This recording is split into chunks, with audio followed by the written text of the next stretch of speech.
Welcome to the Scale Model Podcast. In this podcast, we aim to entertain, inform, and promote the hobby of scale model kit building with interviews, reviews, and news about the hobby.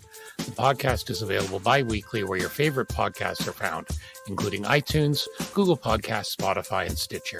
You can also get it from our website at scalemodelpodcast.com, where you can find show notes, photo gallery, and so much more. You can also subscribe to get notifications on all our updates, new episodes, and video content. Please support the Scale Model Podcast on Patreon. Patreon supporters enjoy early access to content and exclusive contests. Your Patreon support helps us to offset hosting and other costs to bring the podcast to you. Welcome to episode 111 of the Scale Model Podcast, sponsored by Cult TV Man, Sean's Custom Model Tools, and Return to Kit Form. I'm your host, Stuart Clark, and I'm once again joined by two awesome co-hosts, including our legal counsel, our man from the North Shore of Lake Erie, breathing in far too many foreign 1/8 kit resin dust, but thankfully the project is done, although you may still hear the odd cough from him, Mr. Jeff Highland. How are you, sir? I'm great. Doing fine. See, he made it look like he locked up again, folks, on the video, because when we did the first take, he all of a sudden disappeared. I thought he was insulted. All right, and then I was. Well, Let's be fair. Yeah, but what else It's is new, over right? quick. Yeah. And of course, that other familiar voice you hear, the voice of Gundam fans everywhere, or at least in southwestern Ontario, with a little hint of armor spread in, Mr. Anthony Goodman. How are you, sir? I'm wonderful. Hello. Hello. So Mr. Measley was going to join us, but those of you a little bit later on, we have a pre-recorded interview. You're going to hear him hacking and coughing at some point. He's kind of a bit under the weather. So we recorded the interview on Monday and we decided to give him a week off. Yes, Nice. we are that kind and benevolent. All Yeah, right. We don't want to take the risk of catching it, even if it's just over the electronic airwaves. Well, right? exactly. We know what that's like. We got to stay healthy because, some shows are coming up and stuff like that. But first of all, thanks to our latest Patreon supporters, Rick and Rob. And no, they're not related, two different sides of the country. But, thanks for their ongoing donation and support to allow us to pay for hosting and all the new bells and whistles and things like that. You can be a supporter too at patreon.com/Scale Model Podcast. And actually, next week, we're going to announce as part of the super secret Super Sanding Blocks contest, next week's winner will be a Patreon supporter. So make sure you get signed up. Yeah. All right. Latest news. We're recording this on Saturday, the 25th of February, which means it's just over a month until Heritage Con. And we are, I don't know about you guys, but I am getting absolutely pumped. Oh, yeah. I'm looking forward to it, except my work will be judged harshly. That's what I'm concerned about. Well, your work will be judged. You're going to win. It's going to be good. It's going to be fine. It'll be just fine. That's, of course, the Moosearoo Cup judging, 9 podcasts, all in the cage. Who will succeed? We have good mojo and predictions for Jeff. Anyway, No. speaking of Mojo, our good friends, the Plastic Model Mojo, they've announced they're going to be making a speed dash up here. They're going to be up here on the Saturday. They're going to be here Sunday and leaving Monday. So it's going to be really exciting to have Kentucky Dave and Mike up here. There's been some talk. We're definitely going to have them on our show, but there's also been some talk about a podcast Q&A in the auditorium, very similar to what Anthony and I did with Mr. Goldfinch. A couple of years back, and maybe that's what they'll announce Jeff as the winner of the Moosearoo Cup. Somebody's got to bring some honor back to our exactly. name. Let's hope it's Jeff, because I'm on deck next time, and that's not going to be good. But depends on the kit. It's going to be 1/700 with full PE. With full PE, yeah, that'll be perfect. And as I say, oops, I ran over it on the first day. You know what it'll be? It'll be the Yamato. That's what it'll be. That would be cool. Think how many times during the during all the things I can say, I can screw it up the name for the next year and drive you nuts. I can drive you nuts, exactly.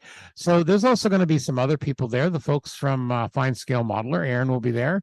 I've also seen Panzermeister is going to be there doing a Panzermeister Nice. 36 doing a demo. Yeah. And a few other characters, which I'm sure we're going to get on the air, and it's going to be a good time, absolutely good time. We'll basically watch Jeff dash over to Panda Hobbies, Yep. and as we pick up all the tools first before the kits, and Of course, one of our dear friends and sponsors, Sean's Custom Model Tools, will be there. they're going He'll to be have a there booth as going. well. They're going to have a booth going, all sorts of good things. I did email Panda Hobbies about my circle cutter, which I think Jeff sabotaged on the way back from last year's Heritage Con. I think it's missing a spring. So I've written back. I'm waiting for a response from them. Oh. Hopefully I can get something there. It works not bad, but the little pin keeps falling out. And from talking to some of the guys in the club, there's a little magnet that was supposed to come with it, and it was not in there. Really? So yeah, allow it to adjust. Yeah, we'll see what happens. So that's fine. I still Isn't think that terrible. I know. I still think Jeff sabotaged it, but that's a whole other story. You should let me have a look at it there, Stu, because I've got a whole slew of miniature magnets that we can put in there. I'll have a look. I'm waiting to hear a reply back, because basically it has the little thing with the cutting tool. And then it's supposed to be adjustable and somehow stay in. There's a spring, but the spring doesn't do anything. It just drops right down. So there's obviously something. And I was talking to on a big night. I was talking to someone at the club, and Harold mentioned that there's like a little magnet or something that keeps it in place. Because mine has the blade sits loosely, right? Because it spins around as you rotate the cutting handle. Right. So, but it's not supposed to drop right out. Yeah, but like you're not supposed to be. It's not just supposed to be, I think, gravity holding it. I'll have to. Yeah, you'll have to look. That's all right. I'm gonna get mine out right now. All right, he's gonna get his out and prove me wrong, but it doesn't, because what happens is it just, I won't say it. It produces a very rough cut, but it's it will give an amazing cut. Now I think I have a different brand than you, but I think you have the shadow one. Yeah. So that's why I know there's some slight differences, but we'll have a look at that. Anyway, moving on. What is that saying? A poor craftsman blames his tools. Exactly. Yes, exactly. I know. See, I'm going to mention that, when they have the result and the outside chance that you don't win. The outside chance. And bring shame to the country. Yeah, that's it. I know. And it's home in our home show, anyway. Next show, 103 days as of right now to Wonderfest, June 10th and 11th at the Crown Plaza Louisville Hotel. It's the Return of the Builders, Wonderfest 23, 40th anniversary of Return of the Jedi. More guests announced, which is really awesome. So two in particular, Nick Tate, who played Alan Carter in Space 1999. He's going to be there. And also a fan favorite artist, William Stout, 90 Years of Kong. He's got on his poster as well. So one of several guests going to be there. All tentative. Who else do we have? We have Lauren Peterson, Charlie Bailey, Kirk Thatcher, Bill George, Wesley Urey and Kathy Coleman from Land of the Lost, John Eves. We all know that guy. Mr. Rick Sternbach from Star Trek, and they'll be signing autographs, model contest, all sorts of good fun. I know Mr. Goodman and Mr. Measley are going to be making the trek down, so we'll get some reports from there, and looks like it's going to be a lot of fun as always, right, Anthony? I'm it's been a couple years, so I'm really looking forward to it. I actually remember seeing Return of the Jedi in the theater.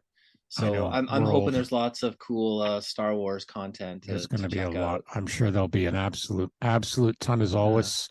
Of course our good friends at Cult TV, man, he's going to be there as well. Yep. With all his goodies there, lots of good announcements. We'll talk about them in a little while, about some of the other announcements.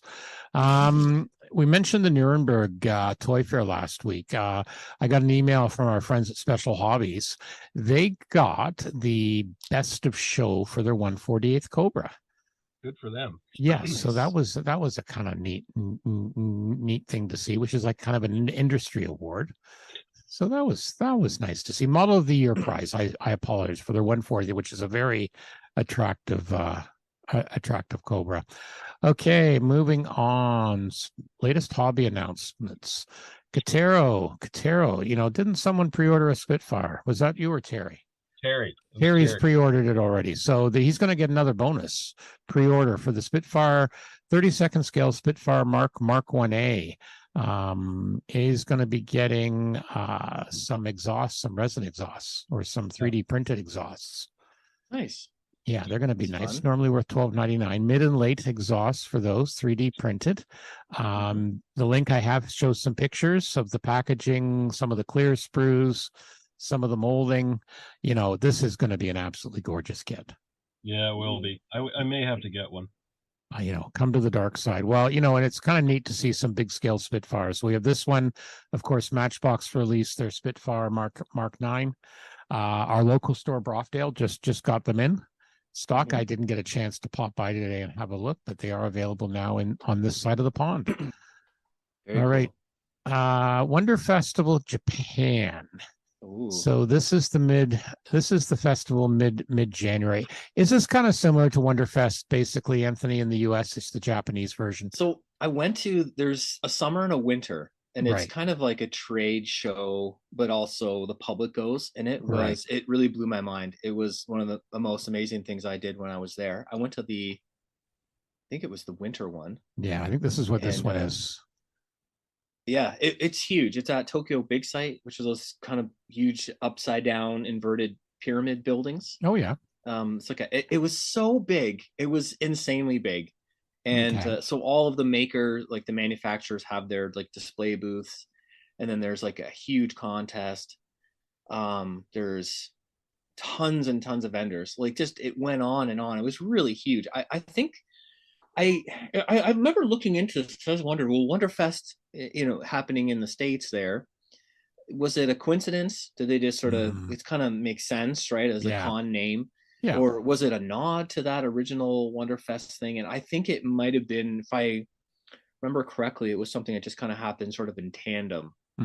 Makes sense. Yeah, it's a huge show. There's that Shizuoka hobby show, which is I think the biggest show in Japan, like in terms of like that's when the companies do their big yearly announcements and do all the hype and press for their upcoming releases. But this show, it was an awesome show. I had a great time. I got all kinds of cool goodies. I remember it clear as day. It was a lot of fun.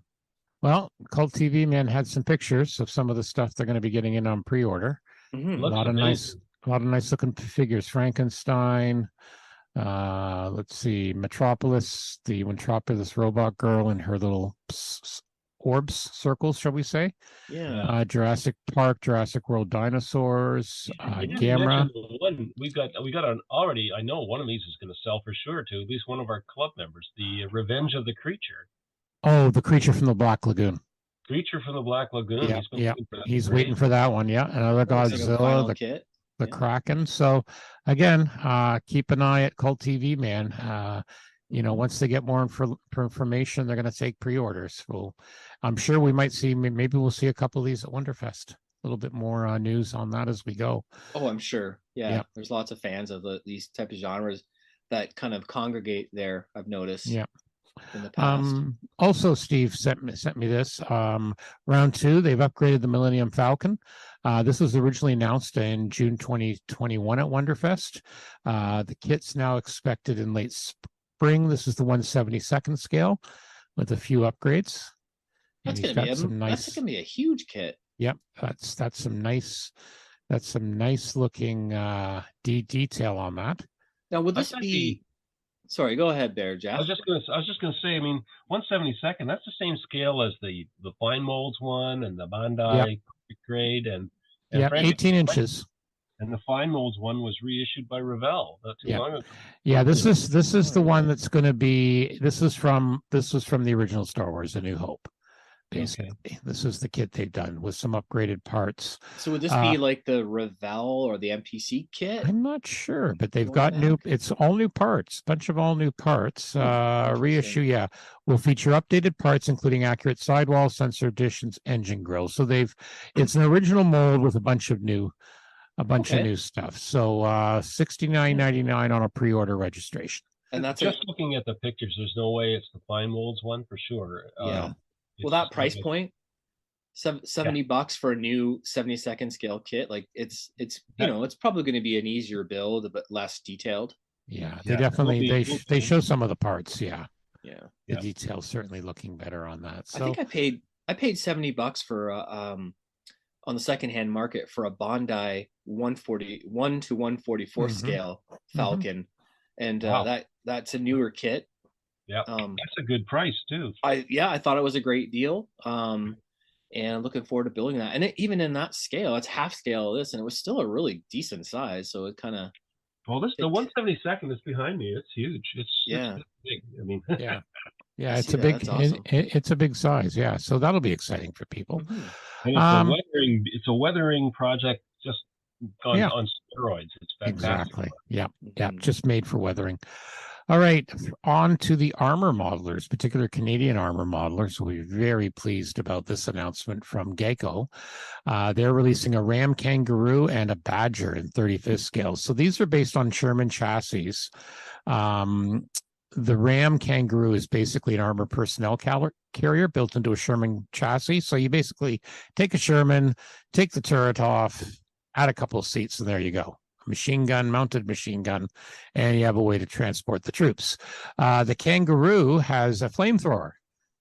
So again, you take a turret, you take a Sherman, take the turret off, put a lid on, put a smaller machine gun turret on, and a flamethrower out the front end for barbecue. Deadly. Yeah. So sorry, I shouldn't say a Sherman. It's the Priest, actually. The Ram Kangaroo replaced the Priest in Army service. Yeah. So the Priest was the hull for that, and then for the flamethrower was based off the Sherman.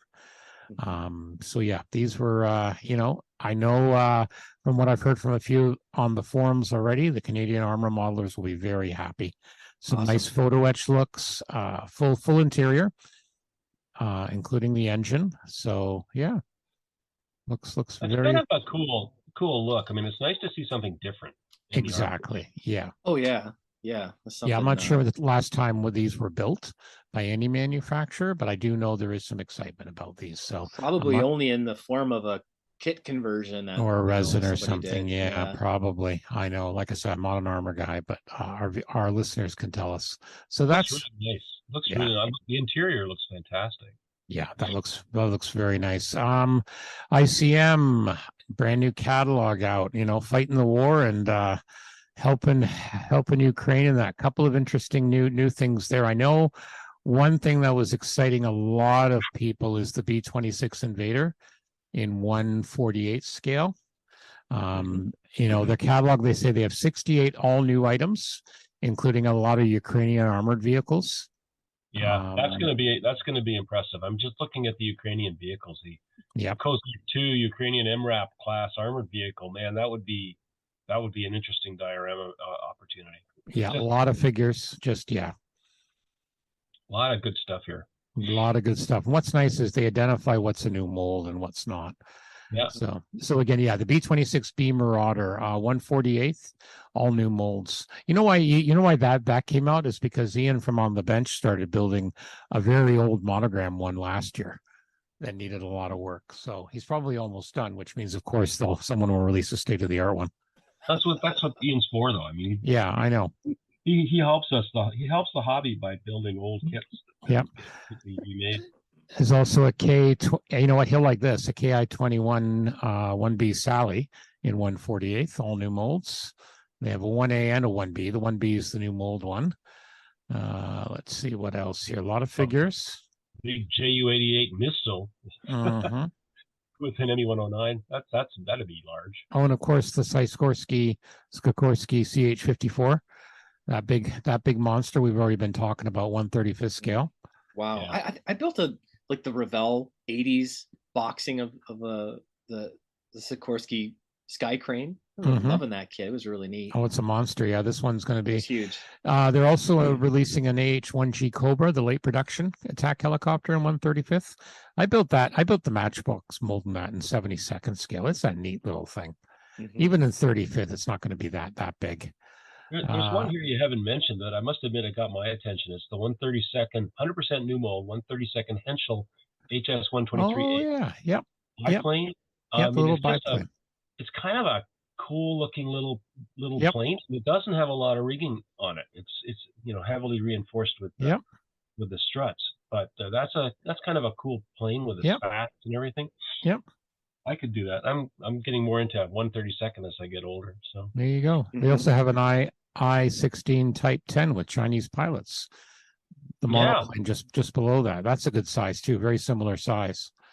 And 3 training biplanes in one 132nd. Yeah, that's interesting. And in one kit. Interesting. Yeah, that's it. Really interesting.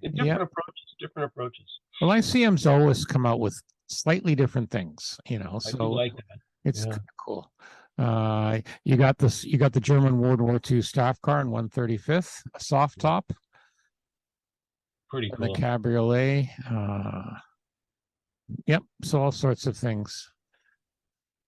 Just waiting for. Yep. Oh, German. Oh yeah. Here's the Crispa cutter, the World War II German multi-purpose boat in 1-1-144. Yeah, that's kind of fun. A midget submarine, some diorama sets.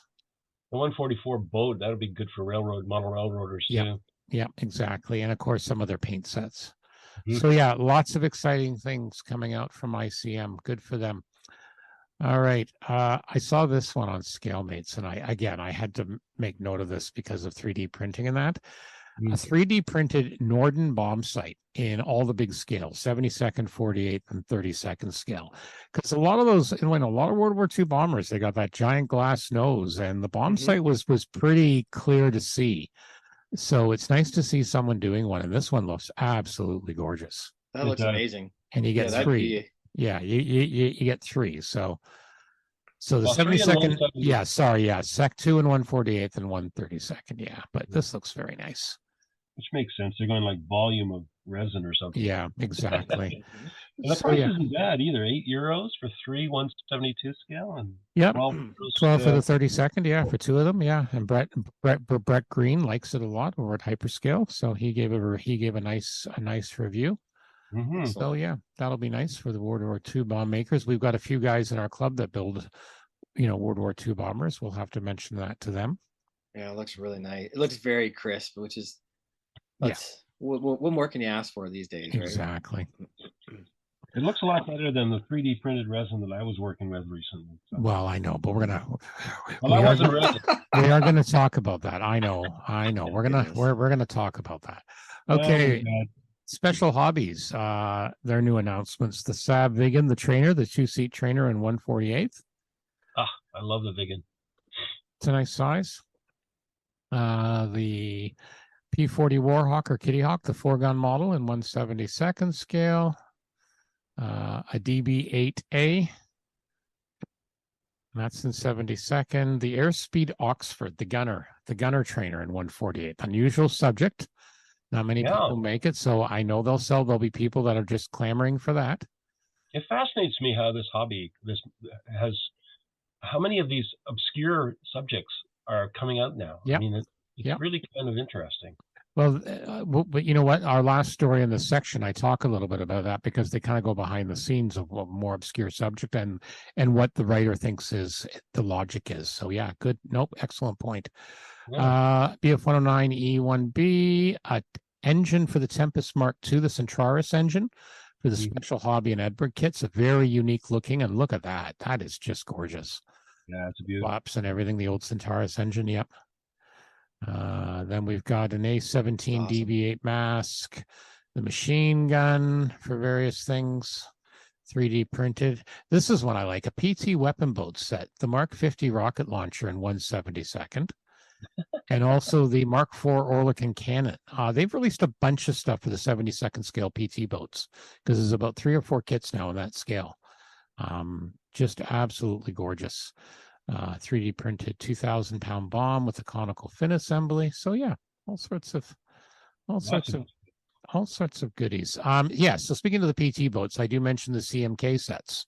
So yeah, the CMK sets for the 172nd PT 109, 160, and the 579 188 by Revels. So you get life raft, twin weapon sets, torpedo tube doors, depth charges. All kinds of stuff. Yeah, all sorts to make it pretty. 37 millimeter auto cannon. Those kits are Those kits are pretty like the Revell PT kits. I think they're pretty what's the term I'm looking for? They're definitely the original needs some help. They did release a newer one not long ago. I think that's the 579, 588. And pretty basic, yeah. Well, no, the original ones were old molds, but I know the new one got some fairly good reviews. They've certainly stepped it up a bit, and looks like they're going to work on some more. So, yeah, and again, they're an excellent size. I remember building the PT-109 when I was a kid, and it was very basic. Yeah, but it was good fun. You were thinking about McHale's Navy, right? You know, when doing that. What about that classic the film with JFK in it, right? The PT-109. Yeah, exactly. So few of those. Okay, this is the piece I was talking about here. DN Models. So Trumpeters finally releasing the TBD-1 Devastator torpedo bomber in 1/32 scale. You know, it was announced a couple of years back, but they're finally putting it out. And it's interesting because again, the author here has a little bit of the background. Like you think, you know, this is very rare. And this day, competition's fierce. Many more players in the market, and some giant leaps make 48 scale very competitive for the detailing in that. But, you know, if you think about, because this aircraft, they only had 130 planes produced.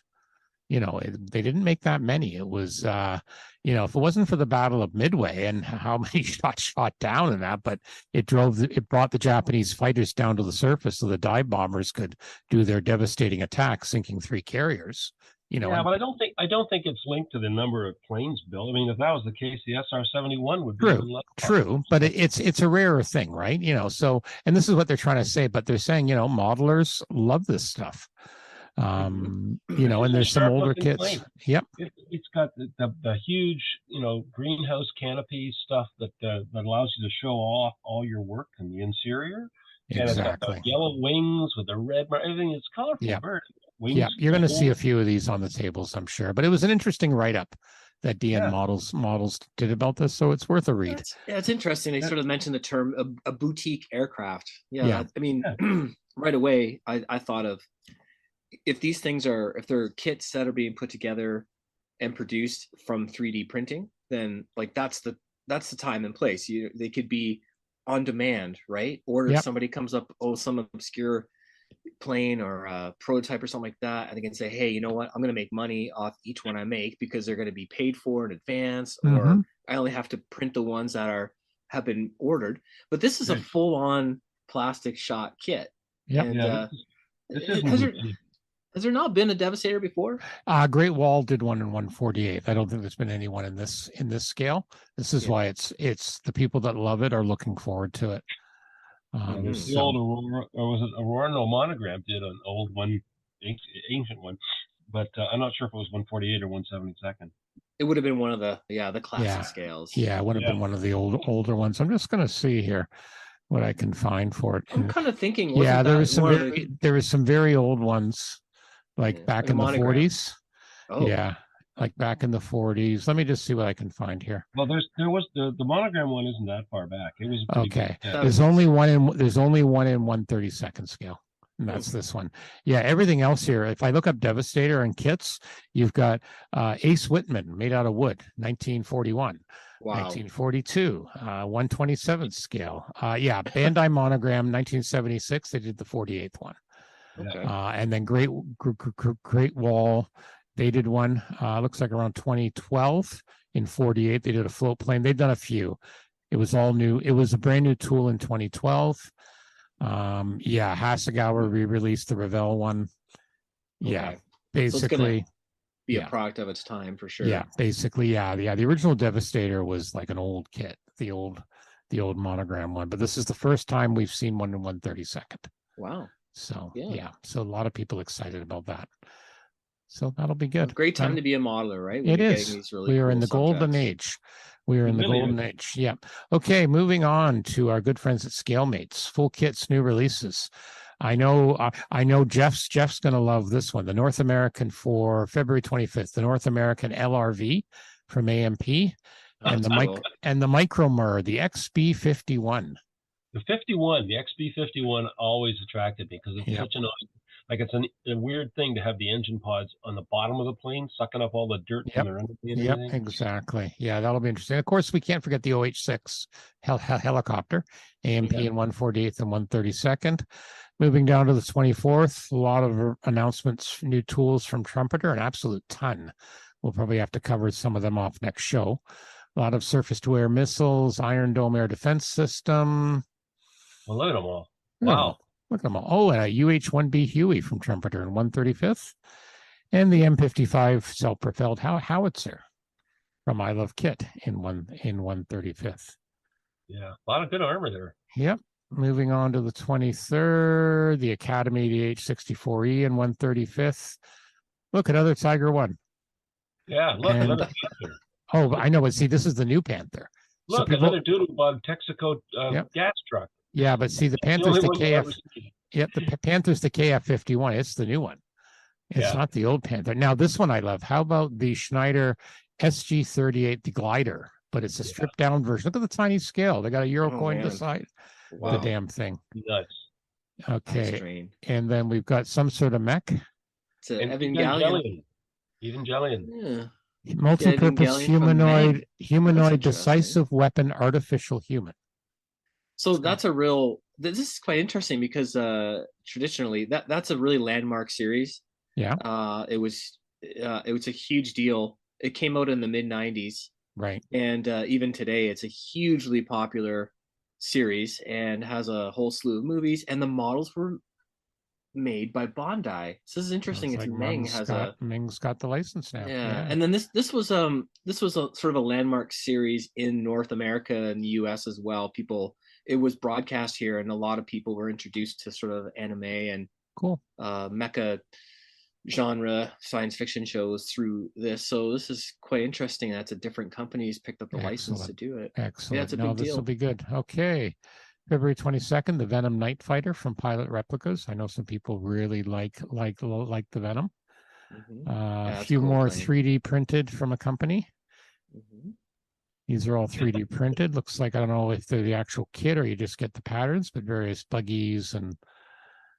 That Desert Patrol vehicle looks fine. Yeah, I know. Yeah. Yeah, that's a small 72nd scale for all this. That's tiny. Yeah. What are they going for? Going for game? Is it gamers that are going to use it? Could be gaming. Yep. Gaming, wargaming. And it kind of corresponds down from AJM models. They've got 72nd, a lot of Japanese, various artillery and tow things. And they're also coming out with HMS Prince Robert in 1945, 1700th, the HMCS Prince Robert and the Prince David. So Prince Roberts was an anti-aircraft cruiser serving in the Canadian Navy, and Prince David was a landing ship infantry. So again, what the hell is Bell YRO-10, Liberty Bell? Look at that. From Enhanced Models. It looks like it's a UFO or something. Yeah, some sort of sci-fi thing. It does look like a bell. Looks like it looks like it looks like an alien captured a Gemini capsule and then made some modifications to it and threw it back. It looks like a UFO from the Jerry Anderson show. Yeah, it does, doesn't it? Yeah. To avoid copyright and trademark violation. Yeah, it could be something like that. Definitely it's supposed to be one of those prototype black U.S. military flying saucer kind of creations or whatever. Black projects. I'm just trying to see if I can find anything else about it. Maybe that's what it is. That must be it. How long is it going to be before we see weather balloons up on the tables at the shows? Like, I want to hold one. Oh, I assure you, because I'm going to have a YF-22 with a kill marking. We're going to talk about that in a little while too. Yeah, that's pretty cool. Yeah, I gotta look this thing up. This is wild. Yeah. All right. So that's pretty well what's been happening at ScaleMates. So always good. Now, speaking of something else awesome, we're going to talk about our good friends at Cult TV, man, and hear about all the exciting things they have. And then right after that, we're going to have an interview with Vince Hoffman. So this is a buddy of Terry's, lives out in California. And you've heard us talking about his Chris Craft. Yep. Chris Craft boat, wooden model boat that's absolutely gorgeous. So we're just going to go straight into the interview right after that. So here we go. More exciting things coming from Cult TV Man and CultTVManShop.com. First of all, their sneak peek of Kronos 1, the 1350th Klingon battlecruiser from Polar Lights, as featured in the movie Star Trek VI. This is an upgrade to the Katinga kit. A lot of added detail. There's going to be a photo etch set available as well as a light kit that can be used in either Kronos 1 or the Katinga. On their website at CultTVMan.com, they do have the early test shots, and you can pre-order for a mid-2023 delivery. There may be delays, but they're hoping not. This just looks absolutely fabulous, the built-in shots. That you can pre-order it for $125.99. With your reservation right now, and you save $10 by doing that, so that's good. Also a sneak peek, the MPC 125th scale Batmobile with new figures of the Penguin and Catwoman comes with the bonus parts, including the umbrella. For those of you who remember that TV episode where they stole the Batmobile, so a lot of other stuff coming new from MPC. You can also pre-order that one from the Cult TV Man Hobby Shop, and that will be a pre-order of $37.99 for delivery in the early 2023 in the spring, so make sure you check that out. Lots of other new stuff coming in. Pre-orders, we got Bela Lugosi's Dracula, 1/8 scale from X Plus, The Revenger of the Creature from the Black Lagoon, 1/8 scale again from X Plus. X Plus also Jurassic Park, T-Rex, and Malcolm diorama, 1/35th scale as well as of course the Chariot from Lost in Space. We've mentioned that before. So lots of good deals, some awesome things coming out as always. So make sure you check them out at Cult TV Man and CultTVManShop.com and tell them the Scale Model Podcast sent you.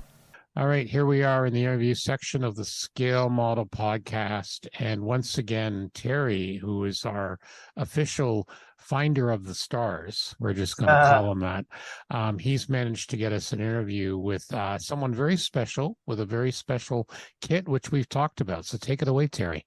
Yeah, so those of you who've been following along on occasional updates on the podcast will know Vince Hoffman has been working on this big Chris Craft runabout kit I found at the 2020 Cincinnati Model Show for $100. That's right. It's been sitting there since the 1980s. We're waiting for some love, and Vinny gave it some love. Welcome, Vinny. Thank you. Thanks, Terry. It is beautiful. Absolutely stunning. So what is the rough scale of this? And we're going to have lots of photos and stuff like that. So this is 1/8 scale. It's a 24-foot runabout kit from Chris Craft, 1930s era. Dumas did an absolutely fantastic job of replicating the real boat. It scales perfectly. Everything is right on par with the photos I've seen of restored boats. And yeah, they are still around. This kit, what makes it very special is that it's still available today, and it costs $460 or more at the hobby shops. And being able to find this kit in such pristine condition for $100, you just can't turn this down. I probably would have bought it alone on my own, just to resell it. But honestly, reinforcing that box and shipping it off to California, where it would actually make its way to the water, was the best possible. Yep, I've been looking for a kit like this for many, many years, and my buddy Terry came through. Yeah, so I started this model back in September last year. It was a fall project. When the weather starts getting cold, I start to hunker down and look for something that's going to keep me busy for a while. And I love nothing more than making sawdust every once in a while. So this is an all wood kit. It's got a 6-volt motor. It's radio controlled. I added lights. If you can see on the inside, you can turn it on by hitting the little stick shift right down here. Right. Yeah. That turns it on. And then I actually picked up some lights from a friend of mine up in Portland, Oregon, Amy Ing. She does resin casting, and so she cast some beautiful resin lights for the bow, and I used a clear white bead for the stern light. You can see it there lit up. Yeah, very cute, very nice. I can't get the whole boat in the frame here. That's all right. It's bloody huge. I see you had it out. I see you had it out in the water too a couple of days ago. Yes, I finally got the electronics figured out, and it wasn't difficult, actually. I knew what the problem is. I just didn't do it. So it was a matter of getting 7.2 volts to the speed controller, which then was able to let the system power up.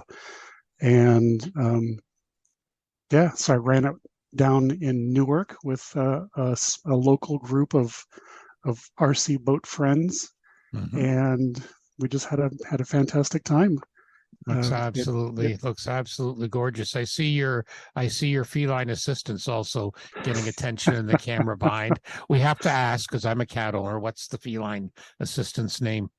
His name is Flynn, and he's 4 years old, 18 pounds. He's a rescue, and he's a marshmallow. That's like ours, and they always want to help. So nothing wrong with that. So tell us a bit more about the actual kit, because most of our listeners obviously are more into plastic than wood. What are some of the challenges you have working with an actual organic material like wood and stuff like that? It's less forgiving, but at the same time, you've got a lot of scraps you can work with. So if you mess up a piece, you can normally piece together another one. These kits are made from very thin laminates of mahogany over 1/8-inch birch plywood. So the frames are built up using 1/8-inch plywood. There's an underlayment of 1/8-inch plywood, and then all the skins are this 1/16-inch mahogany wood. And because it's so thin, like I said, it's not very forgiving. So you really have to be careful with your cuts, with your sanding, and with your finishing to make sure that everything looks right. So power tools are not a good thing to use on a model like this with such thin tolerances. Challenges. Finishing is always a challenge, especially when you're doing a bright finish like this. So the hull is actually fiberglass coated. You can see some of the variations in the fiberglass. It's very difficult to get it to lay down flat on a compound curve, but the fiberglass is to give the hull structural strength, and also to make it watertight, and just give it strength against collisions, because you're always going to run into other things out there on the pond, other boats or the sides of the pond. You never know. So the top is all bright finished. I love finishing mahogany. It creates this beautiful golden hue. What I like especially for mahogany is varnish. So this is a varnish that I use on my big boat. A spar varnish, just an actual boat finish. Is it? Okay. Yes. Yeah. And varnish has a natural amber color, which complements mahogany beautifully. Mahogany has sort of a reddish hue to it. The varnish goes on. It's very thick. The first coats on any wood finish needs to be thinned by about half, because what you're trying to do is get the finish to soak into the wood, to preserve the wood. And then once it cures, it polymerizes, and the wood becomes that much more stronger. Most people, and I've done this myself, put on one coat of finish and it looks nice and they're happy with it and they walk away. A little bit more effort will give you 100% more finish and more beauty. So after the first coat, the grain is going to raise up a little bit. So you sandpaper, or what I like to use is 4/0 steel wool. That way you can get in there and you can do a fine sand of all the corners, all the crevices. Once you take the grain down a little bit, then vacuum it, clean it, get all the dust off, put down a second coat, and you'll notice an amazing difference between the two. The second coat will bring out the color more, it'll lay down and become smooth. And just after 3 or 4 coats of doing the same thing, a light sanding and another coat of the varnish, or whatever your preferred finish is, you'll end up with a surface that's absolutely silky to touch and absolutely beautiful. That's just fine woodworking. If you're making cabinets, if you're doing framing or anything like that, you got to do the same thing. That's true. And you are sanding in between each one. Well, I'd recommend that process for any wooden base you want to make. I do that for wooden bases for my model kits. Do just a few coats. Well, that's one of the things I noticed with some of the final pictures, just the quality of the finish. And, and it kind of struck me when you're in the build process, and Terry was sending us some links, and, you have African and Honduras mahogany planks and trims. Yes. Birch plywood frame, so it's amazing to see the difference in the contrast, and just like the real craft would have, and just absolutely gorgeous. Yeah, it's stunning. Just absolutely stunning. So you were mentioning other kits. What other kits do you build? I build everything. I like to build science fiction. I dabble in radio control boats every once in a while. I am currently, this is Flynn. Yes, I see Flynn there. There you go. I'm currently working on the Mars liner from Glencoe. Yes. This was part of the 24-hour build that I participated in last month that I didn't quite finish.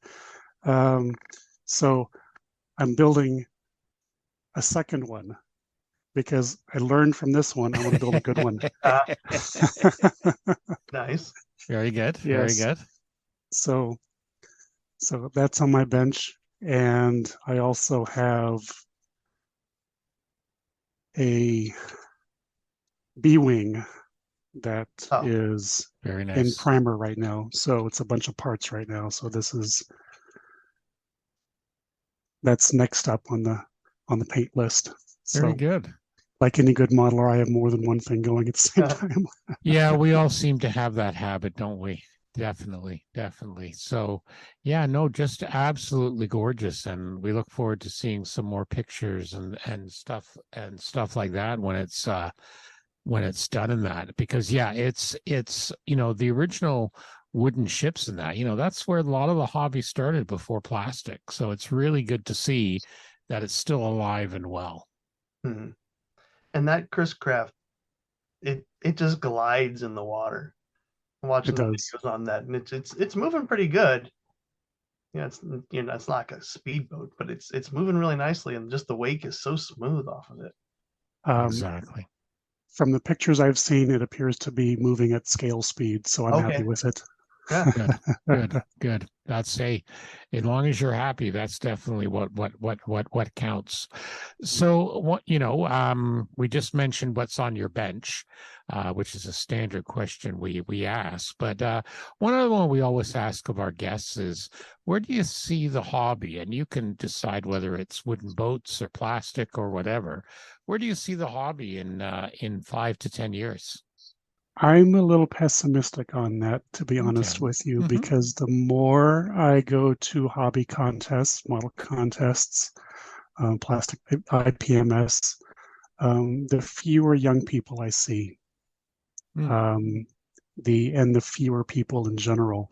So I'm not sure where the hobby is going to end up. I don't think it gets enough publicity, to be honest with you, and I see a lot of radio control that's been really going up in popularity in the past 10 years, mostly park flyers, foam aircraft. But I see the hobby going more towards out of the box type of models. I know the model kit companies experimented with pre-paints for a while there to get younger people in. And I say that because a lot of younger people, and I say this about myself sometimes, just want instant gratification. And sometimes I do too. I just want to sit down. I don't want to mess with all the complexities. But I see that as a trend. Less of an art form, more of instant gratification, like I said. So I like to think that the plastic model hobby is going to continue. I see a lot of new plastic models on the market. It's amazing that what I see that's new, and when I go to the hobby shops, as far as the standard fare military vehicles and airplanes, just keeps coming out, and they just keep getting better and better. And so I'm cautiously optimistic that in 10 years we're still going to see the same quality. I'm rambling a little bit here, and I'm thinking as I'm talking. I also see a lot more 3D printing. So that is definitely going to become more prevalent in the next 10 years. People have access to inexpensive 3D printers that can produce some really nice work. So as opposed to a person going to a hobby shop and purchasing, say, an update kit for whatever model they're working on, they may just find somebody who's already created the model and print it themselves. So that is definitely has changed the small kit market in the last 10 years. I've seen the kits move away from handmade resin garage kits to 3D printed garage kits, and I have to say the quality is astounding. And I'm not afraid to buy something that's been 3D printed if I can see it up close and know that it's a good kit. But that's where I think things are going. Yeah. Excellent points. Well, we're going to let you go because the other thing we know is you're also the cook in the family. And looking at your Facebook page, I'm hungry. I'm hungry now. So no, I understand that entirely. But we really appreciate you having you on the podcast, and we hopefully we'll get you back on for a longer period of time, and keep an eye on what else you're up to. Because based on that boat is just absolutely gorgeous. Again, just and thanks to Terry for making sure he was able to get it out there for you. Yeah. It's great to see somebody out there playing with their models. Exactly. That's what it's all about. Yep. All right. Well, thank you again, Vince, for joining us. Thank you, Stuart. Thanks, Terry. Thank you, Vince. All right. 2 great interviews. Absolutely fun. Okay, what's on that boat? That boat is gorgeous. He's done a beautiful job on it. Yeah, beautiful fascinating job. Guy. Yep. Yeah. Okay, so slow and steady progress on the Beaufighter and the mechs. As I lightened to last time, real life, my father-in-law has been sick, and we're having to take care of his place, and just life in general has just been very, very busy. So thank goodness for our Club Wednesday night build nights over Zoom, because that's about the only time I seem to have to work on it. But making some progress. Got some painting in. I'll include some pictures of both of them. That looks great, Stuart. It's really Thank you. Yeah, no, it's been good fun getting back into those. I'm trying to resist the urge. Which one are you working on there, Steve? I'm working on the 148 Beaufighter and the mechs. These are clan mechs. Catalyst Game has the license now. Okay. So I was at a Game Chamber before Christmas, and they had a nice 4-pack, and they have a few more, and I am resisting the urge because I need more mech miniatures like I need a hole in my head. I've been playing Battle Mech since it first came out. Yes, I'm that old, kids. So, yep, slow and steady, but more just like I say, getting ready, getting the podcast planned for the show. And we're working on, both Jeff and I are heavily involved in the Southwestern Ontario Scale Model Show happening in September, our club show. You're going to be hearing some more news about that in the upcoming weeks and months. So, yeah, that's what I've been working on. Okay, and now we have from the North Shore of Lake Erie, where you can barely see through the resin, plastic, whatever dust it was made from. Jeff, go ahead. It's been well. I finally finished. I mean, we have talked about this a couple of times. In early December, our club was contacted by the Jet Aircraft Museum of London, which is a small museum, but it's kind of a neat one. And they had a couple of 1/18th scale 3D printed kits that they wanted built, and they're just looking for somebody who would build them for them. So I foolishly volunteered to do it. And sorry, these are not resin printed kits. These are huge. It's like a T-Bird, a CT-133 Canadian version of a T-33, and a CF-116D, which is a Canadian version of a T-38 Talon. And these things are huge. They're designed to be ceiling hangers. And the printing was awful. I mean, the printing was FDM, I guess it's called, and it's layered. It's done by layering, and you wind up with a lot of ridges, a lot of seams.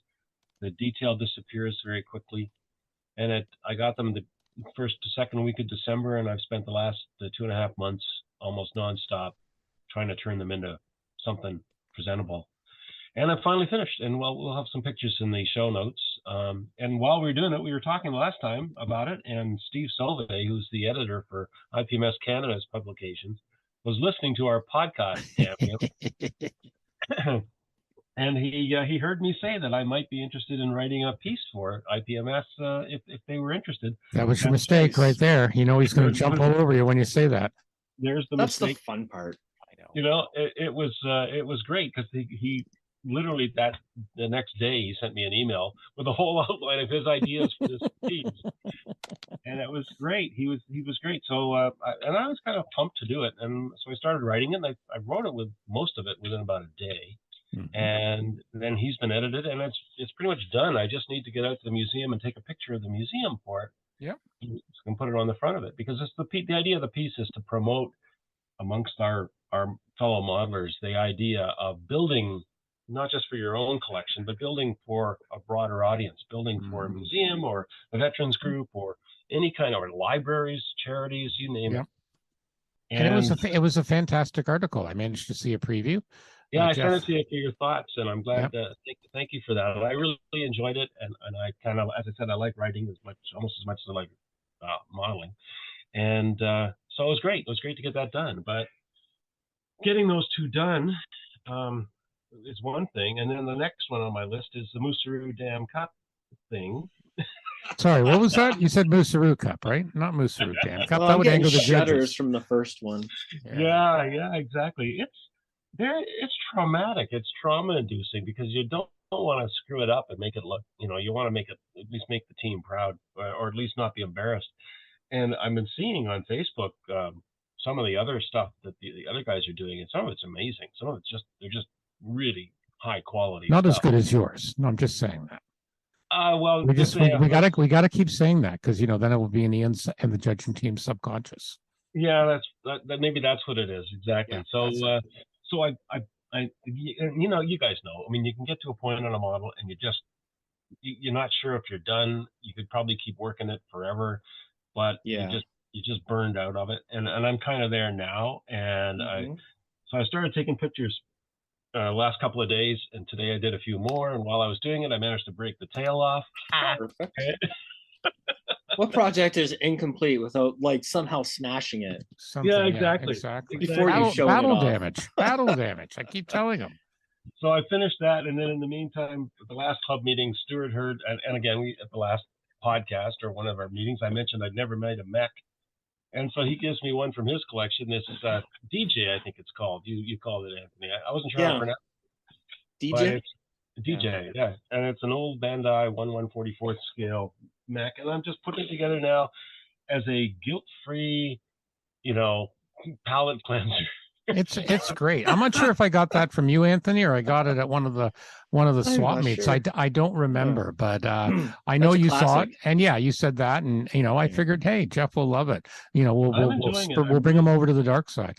I'm really enjoying it, and I thank you very much for. You know what, Jeff? I can give you nice modern water slide for all the correct markings for that kit. Oh, I love it. Anthony. Great. That'll be good. Go. And then you know what? The grandchildren will think he's even more of the cool grandfather. Those grandkids have no idea what that is. It's from 1985. I know, but it looks neat. It's going to look neat. Grandpa built it, so they're going to think it's awesome. Well, it's the classic mech with the bell-bottom trouser pant legs, right? Right. Yeah. Exactly. Well, it's a flying mobile suit, so it has to have really big turbines, right, all over the place. Yeah. So I was explaining. We were chatting before, right? So this is the, it's from the 1985 Zeta Gundam TV show, which is arguably one of the better ones, and my personal favorites. And it belongs to ace pilot Amuro Ray, and he's at this point in the story, right? They're hidden in Africa, and he's part of this Karaba resistance outfit, right? And so the markings will say like Karaba Air Force, and I've got beautiful water slide decals, the modern ones, so you can get all the right things for it. I'm happy to give them to you too. Oh, that'd be great, Anthony. Thank you very much. Yeah, it's not a bad kit. No, it's not bad. It's not like everybody was going on about how. Not everybody. Some people were. One guy was. How horrible it was, and I'm not. It's not horrible. I'm surprised. It's a product of its time. There's lots of seam lines, but I mean that's nothing new to any model builder out there. And they hadn't figured out how to give you good separation yet between the pieces. Like we're mentioning, for example, the legs. You have to sandwich them together to complete them. Yes, I'm at that stage. They've changed so that makes it a bit harder for painting them, right? Because you can't get them into nice sub-assemblies. Now, later on, even in that decade in the 80s, Bandai figured out how to have separation between sort of the top leg, the foot, the bottom leg. So they're so much easier to paint, right? But you're up for the challenge, I think. I am.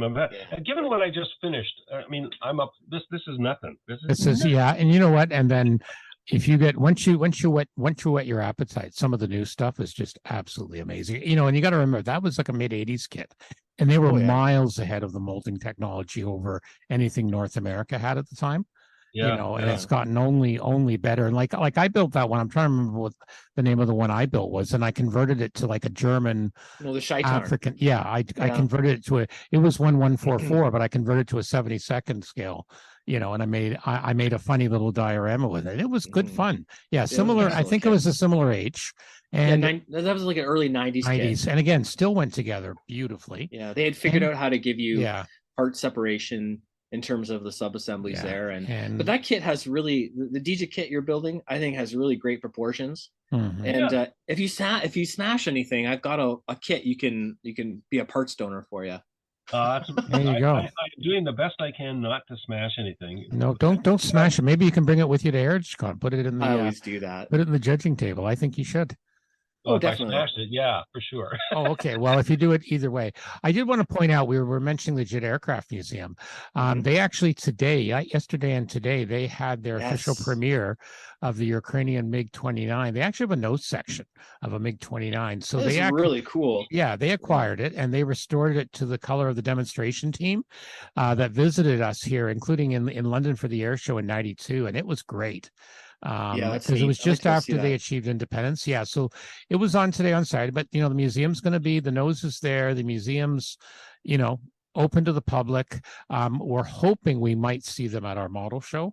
We're reaching out to them, see if we can get a table there, and they're soliciting funds to help people in Ukraine. It's a great thing, and they've got some flying aircraft, including a couple they're restoring. So if you are in the London area, make sure you basically check that out as well. And I have put a link in the show notes.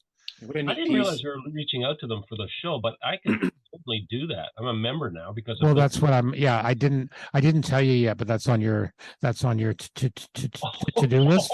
We didn't have a show meeting. We didn't have a show meeting yet. So when you say we're reaching out to them, you mean the royal we, the royal we, the royal we. Yeah. Perfect. The royal we. Yeah, exactly. So, but yeah, no, that's good. All righty. So Anthony, that's me. So Anthony, that's you. Yeah. Yeah, I think every time I've come on, which has been a little bit sporadic, right? I've been talking about You're a busy guy. You're a busy guy. You got kids. What can we say? My guilt list of stalled out projects. List of guilt, yeah. And I've been obsessively working my way through them. I think last time I was on, I finished my Lightning, and I've put that away. And the next one I'm working on, which is now at the decal stage, which is great. That's like the light at the end of the tunnel for most people, I think. And it's another Gundam kit. It's a 1 to 1/44 Izak, so it's like an Ewak Zak, and it has like a giant radome. I'll give you a picture to put up there. And I'm doing it in the Titans test team livery, so it's kind of an interesting mashup. It was a major conversion. So this is the original kit with the radome version. Zak was from '86, I think, just the year after the kit you're working on there, Jeff. Very primitive. It forced you to put together, the legs as one piece and whatnot. And what I did was, I bought that kit years ago and had it in my stash and just thought it was such a cool design. But knowing the limitations of the kit, there was another kit that was newer that had the same chassis called a Hyzak. So, and that was maybe the early 2000s. So I decided, okay, I'm going to merge the newer, more modern kit that has, parts you can take apart to paint sub-assemblies with, and merge it with the old vintage kit parts. And so I started that 20 years ago, and it's been in a box kind of halfway there. Is that kind of what? Yeah, I remember this one now. I'm just sharing a screen with the guys. Yeah, there we go. Yeah, there you go. It's cool, right? It has a big radome. Yeah, it's pretty cool. Yeah, I remember this one. Yeah, has some really interesting. Has like giant propellant tanks on the bottom. So I did a couple neat things too. I added like a Stutzer pack on the front, which is like extendable arms, and they kind of turned out pretty well. And just the modification of putting the old stuff, I kind of used ball joints to merge different parts together. And I painted it up. I'm doing a little bit of a different thing. Putting the decals on, which is it's so close to the end. So another one. I think I'll have it ready for Heritage Con. So I'm down. I think about 5 into that, like the list of stalled out guilt-induced projects. Guilt-inducing. That one you showed pictures of, you were just talking about the one you did in the brown scheme. Oh yeah, the Lightning. That was fantastic. Thanks. I was really happy. You did a great job on that. Thanks. I can't wait to show it to you guys in person. It did turn out really well. That's going to be great. Yeah. So you have to make sure you send us some up-to-date pictures of that one and this one for the show this week. Yeah. That's great. Oh, and of course, a few years ago they released a new toolkit. Well, that happens to you as well, right? I know it's the same for all of us, right? As soon as that happens, they basically say, what's Anthony working on? Okay, now we can do this. What's Anthony and Ian working on? Exactly. All right. Okay. I'm looking forward to seeing them. Again, maybe we'll see them at Heritage Con. And as we already said, we're also going to see at Heritage Con our good friend Sean from Sean's Custom Model Tools. And here's the latest ad from them. Now we're going to talk a bit about Sean's Custom Model Tools, one of our other sponsors of the Scale Model Podcast. Some very cool things, both 3D printed and the Goodman Super Sanding Blocks. Let's start with the Microset and Microsole Decal Set Bottle Stand. This is purposely designed for the microscale set and sole. Most modelers over the years, they've tipped these bottles over. So this is a very handy thing. At $14.95, you can put them both together. They're printed in blue and red for easy identification. Comes with a black base, and they actually have little magnets on it, so keeps them in place. Definitely a good deal. I use mine all the time, and I can well recommend them. Let's talk a bit about those Goodman Model Super Sanding Blocks, namely the Value Pack Combo for $28.99. You get the 80 grit, 180 grit, 220, 320, 400, and 600. Just an amazing set, just what you need. And you can also, if you want, you can also get a super sanding block stand for it, which also really makes life a little bit easier, helps things keep it organized. The other thing too is they have the awesome model tape dispenser for your various tapes. It's basically a 3D printed thing. You put spools of your tapes. It's got a little razor blade to help cut it, and it's really, really good design. So yeah, works out really well, and yours for $19.95. So check out these and other amazing deals at Sean'sCustomModelTools.com, and also on Facebook, and tell them that the Scale Model Podcast sent you. Okay, things we've seen. I know Terry posted a couple here. Catalyst Creation. So this is by George and Terry. This is the Zeeker from Space Academy. I remember this show when I was a kid. So this is the Zeeker base kit 3D printed 250 solid window mastered by Carl Darby. Interior kit available for $50, mastered by Randy Cooper, includes a vacuform canopy. Oh, wow. Those of you of a certain age will remember this show.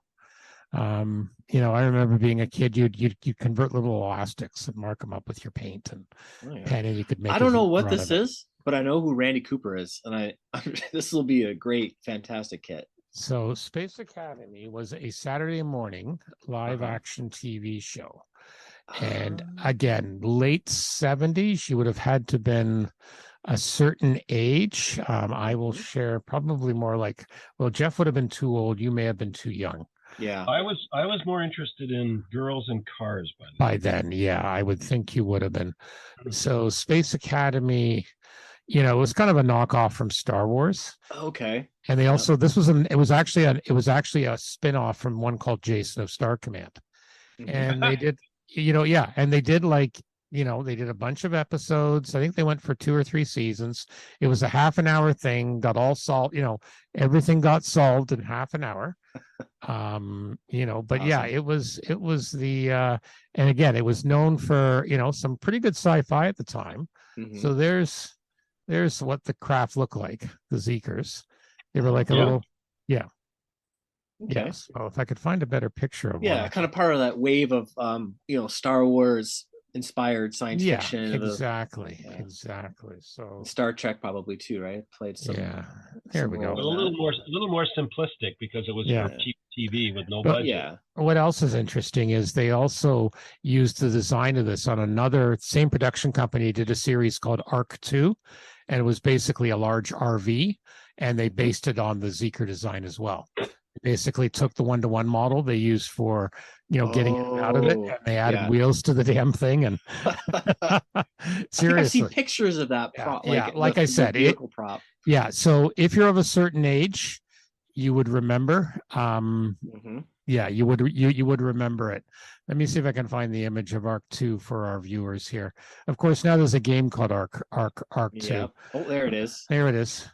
There you go. It looks a lot like that vehicle from that film Damnation Alley. Different idea. Yeah, same idea. Armored car. Yeah, same idea. Well, actually, here we go.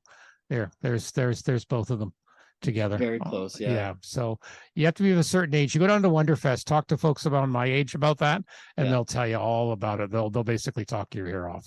Oh, for sure. That stuff is so popular. I know it was the Eagle. Yep. From Space 1999. Things I've never heard of or seen, and all in that era. All these dedicated fans, right? Yep. And then the next one is. You're so young, Anthony. You're just so young. I know. We can't take them anywhere. So our buddies George Waldron and Tobias, they're coming out with a regular one space station, Star Trek II: The Wrath of Khan 1/1000th. That's cool. Scale. That is cool.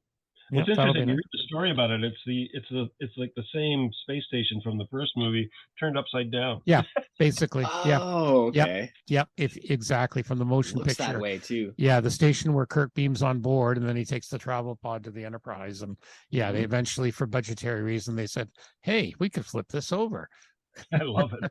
Model makers, hey, right? Like they understand economy, right? Exactly. And they understand making things happen in a short budget, Yeah. and you hear all those really neat stories from the model makers working, in those tight timelines and. Yep. Oh, I should point out, Terry mentioned here, Catalyst says they are working on an ARC 2 in 1/24 scale. Yeah. Details to follow. So yeah, Terry says this one's really nicely molded and cast, the regular one. Okay.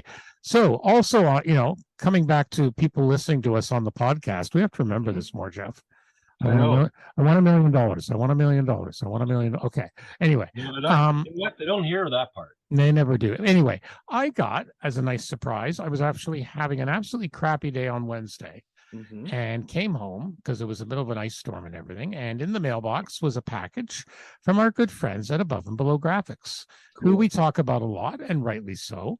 They were listening to me on the podcast, and they sent me a goodie bag. Well, actually, all of us a little bit of a goodie bag.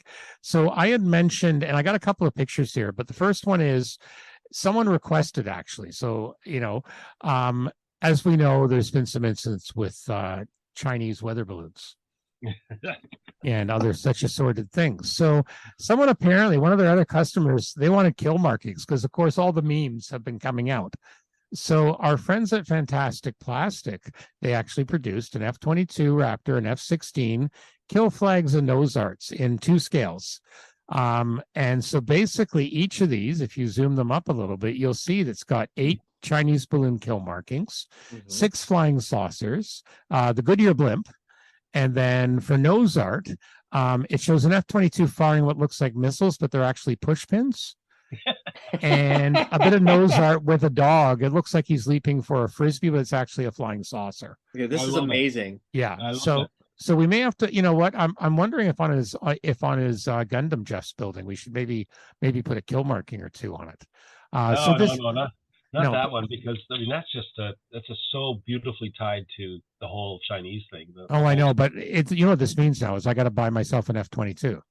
So I was thinking the same thing. But you know what else they have here? They also gave us 6 decals and 2 scales, 6 decals in each scale of our logo, the Scale Model Podcast logo. Awesome. So we'll have to do something like that. So they also heard me. Is that the logo that somebody else has been stealing from us? Yeah, we'll talk about that.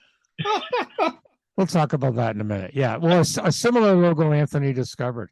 Yeah. And there goes that potential sponsorship down the toilet.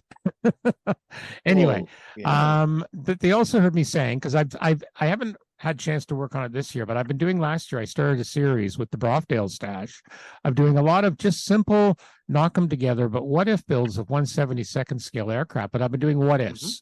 Like what if we bought the F-16, or what if, different sort of things. So I was running short on some RCAF decals, both low vis and high vis, because I've done some sci-fi. I did a YF-19, and I got a couple other Macross kits on the way I'm going to do. So again, he was nice enough. He gave me 2 sheets of 1/72nd scale RCAF, both 16-inch and 24-inch roundels.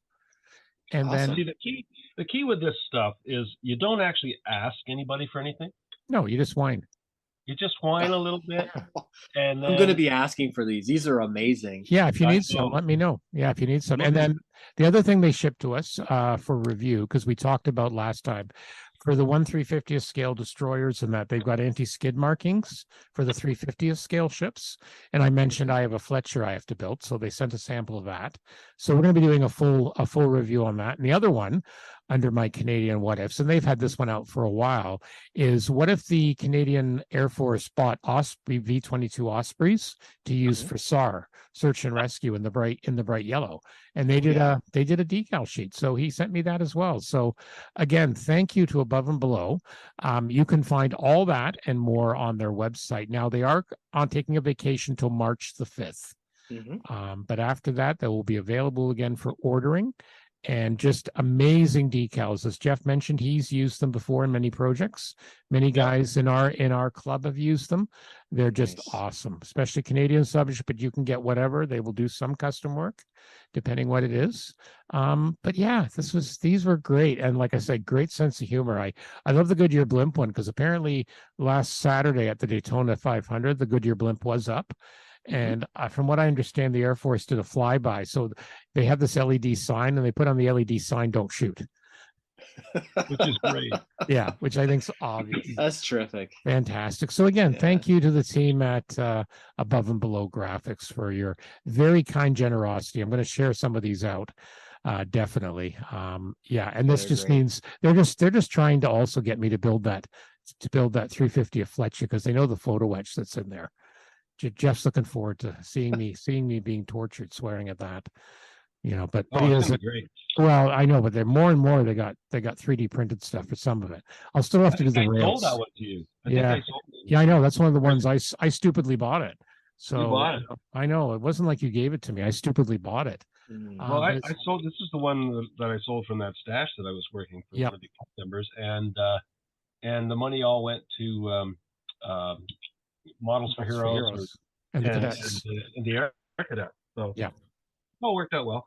Yep. No, I think it was good. So that's about what's happening there. There is 2 kits going to be winging its way across. Our good friends at Neo Tokyo. Peter in our club who works there said they were able to get a hold of, they could finally order some Hasegawa stuff, nice. Including some Macross stuff. So there's a VF11 and a VF21 in 1/72nd scale going to be making its way over. Very cool birds. Yeah, for the stash. Again, I might do Canadian what ifs for both of them just to have some fun with them, because the YF19 people really liked, and it was good fun as well. So, alrighty. So the last word, unless anyone else has anything to mention. I don't know. Nothing for me. I've spent this whole time trying to build this little Gundam. We've sucked him in, Anthony. Yeah, and I'm realizing that you have to be really careful because all the parts are kind of handed in a way. You can't just sort of slam things together. They're designed to fit only one way. So. Yep, exactly. Yeah, look at that. It's getting there. There you go. And as we say, Neo Tokyo does have I believe a 10% discount for club members, Jeff, and they have a lot of other ones. Just saying. I do need to get out to Neo Tokyo. Yeah, they also got God Hand Sanders in, by the way. There's our unofficial. Oh, those are great. Yeah, I know Peter mentioned they got some more in, and they're absolutely awesome. All right, so we are going to mention our good friends at Return to Kit Form over in Australia, Brett and company. Always good stuff for your Macross stuff. Home of the canopy masking sets for the Hasegawa Macross kits. So I may be putting out an order to them. They've also got a range of 1/72nd scale resin kits. They're also your international kit distributor for our good friend John Moscato at Moscato Hobby Models. We should remind everyone too that John is the creative mind behind our logo for Scale Model Podcast. Yes, he is. He nicely made that up for us. And we should also point out that our good friends at Model Paint Solutions, Anthony kind of noticed the logo their new Facebook logo looks kind of similar. Something jumped out at me. Yeah, I'm going to reach out and wind him up. He's, you know what, they're a good friend over there. Dr. Strange probably, he's been on the show. So yeah. You know what? Was a great interview. You know what? If our logo looks similar, it might drive traffic to each other's sites. So hey, why not? The challenge would be, we could get all excited about it and then find out that he had his first. So well, that's what I'm saying. You got to be careful of that. That's what I'm saying. Yeah. Exactly what I'm saying. So so their website, return2kitform.com. Out in Australia, where the weather always seems to be nice, unless it's raining and floods, and then it's not so nice. All right, and sadly, we're not going to have a sign off by Anthony or by Terry this week. So, Anthony, you're going to finish the sign off. If you want to ad-lib something, give it some thought. Don't let the smoke come out. I say. You got something in mind here? As the audience, my goodness, yeah. I know. Sorry, I know. That's all right. That's all right. The bank's empty. If not, no worries. I'll come up with something later. All right. So for episode 111 of the Scale Model Podcast, my name is Stuart Clark. I'm Jeff Hyland. And I'm Anthony Goodman. Keep building those kits. There you go. There you go. Or I can also say that introduce someone new to a Gundam kit. Yeah, sure. If you want. Thank you. And it's kind of fun.